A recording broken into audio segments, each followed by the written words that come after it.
যুক্তরাষ্ট্রের প্রতিরক্ষা মন্ত্রণালয়ের নাম পরিবর্তনের পরিকল্পনা নিয়ে নতুন করে আলোচনায় এসেছেন president Donald Trump. Wall Street জার্নালের প্রতিবেদন অনুযায়ী ট্রাম্প প্রশাসন মন্ত্রণালয়ের নাম প্রতিরক্ষা থেকে যুদ্ধ মন্ত্রণালয় করার উদ্যোগ নিয়ে এগিয়ে যাচ্ছে।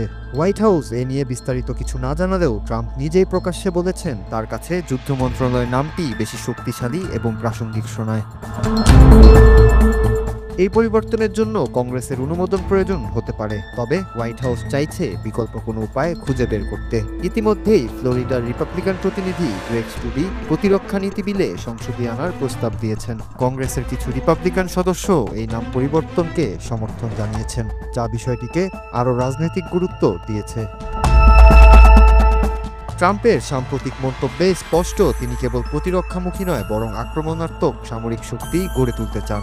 হোয়াইট হাউসের মুখপাত্র আনা কেলি বলেন, প্রেসিডেন্ট সেনাবাহিনীকে শুধু প্রতিরক্ষার জন্য নয়, আক্রমণের জন্য প্রস্তুত করতে চান। তিনি পেন্টাগনে বৈচিত্র্য ও অন্তর্ভুক্তির বদলে যোদ্ধাদের অগ্রাধিকার দেওয়ার বিষয়টিকে সামনে এনেছেন।